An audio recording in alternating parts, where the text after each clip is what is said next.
Donc, merci d'abord pour l'organisation de cette matinée qui a été très, très instructive et pleine de riches découvertes sur notamment des métiers qui sont des métiers indispensables au fonctionnement de notre société, sur des métiers en plus qui intéressent les jeunes et avec des voies d'accès qui sont très diversifiées, que ce soit sous statut scolaire ou sous statut d'apprenti.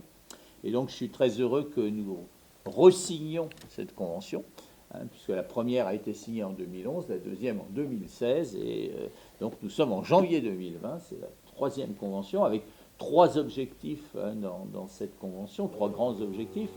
Le premier, c'est d'informer en lien avec le conseil régional sur les métiers, sur les voies d'accès aux métiers, informer aussi d'ailleurs les professeurs, parce que ils sont aussi des vecteurs d'information des élèves. Ensuite, c'est former. Alors former, c'est réfléchir avec vous aux besoins des différentes entreprises. Former, c'est accueillir des jeunes dans les entreprises dans le cadre de leur formation. Alors, soit dans les périodes de formation en entreprise sous statut scolaire, soit en apprentissage de manière un peu plus conséquente. Et puis, le troisième objectif, c'est d'insérer les jeunes, insérer tous les jeunes, mais avec peut-être une attention plus particulière pour les jeunes qui sont les plus en difficulté, au titre d'une des quatre ambitions de notre projet académique, qui est de ne laisser personne au bord du chemin.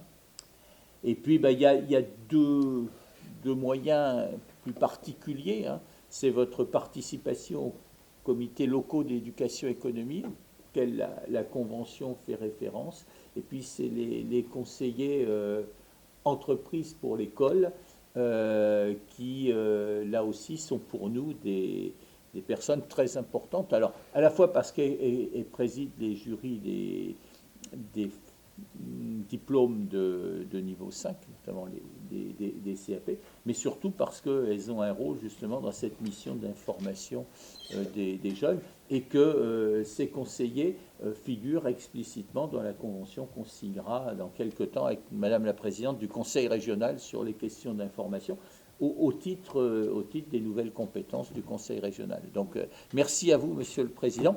Merci à toute votre équipe d'avoir travaillé. Merci à toutes mes équipes aussi d'avoir travaillé sur cette convention. Alors, pour nous, ce n'est pas très compliqué, ce qu'on va signer.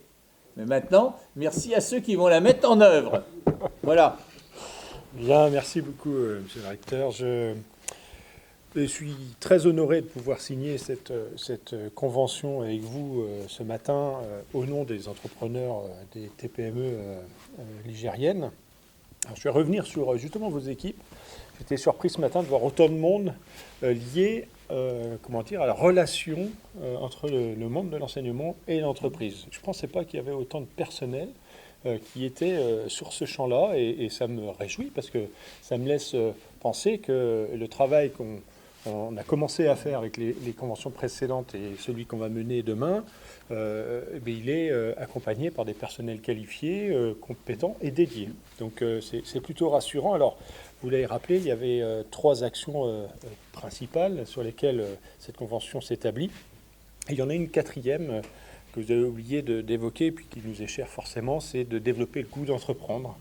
Donc chez nos étudiants, chez nos élèves, parce que l'entreprise, c'est une belle aventure, et c'est ce qui permet d'avoir des PME dynamiques, comme on a pu visiter ce matin, et qui font l'emploi de demain, et qui pourront accueillir évidemment les élèves d'aujourd'hui. Donc voilà, ce quatrième sujet est forcément important. Et dans ceux que vous avez pu évoquer, il y en a un qui m'est cher, moi, c'est de partager avec le monde de l'enseignement, les enseignants en particulier, ce que sont nos métiers, ce qu'ils représentent, ce qu'on attend d'un élève et de ses compétences à développer pour qu'il puisse rejoindre nos entreprises, quels seront les besoins demain, nous, en termes de main-d'œuvre. C'est un sujet qui me préoccupe particulièrement, et je pense que vous saurez le faire, et on saura être présents, nous, à vos côtés, pour partager à la fois ces informations, ces besoins, et puis nos attentes. Et comme c'est une valeur qui nous est chère à la CPME, la proximité. Je pense que c'est nœud en fait de cette convention, c'est le lien que nous aurons l'un envers l'autre, l'un et l'autre, et puis chacune de nos équipes à travailler au quotidien. Voilà, donc je vous remercie également pour cette convention, et je vais la signer avec grand plaisir. Et puis j'invite nos adhérents qui entendront le travail de ce matin à participer eux aussi à l'effort de communication auprès des établissements scolaires de votre territoire. N'hésitez pas à vous rapprocher d'eux. Merci beaucoup. Merci.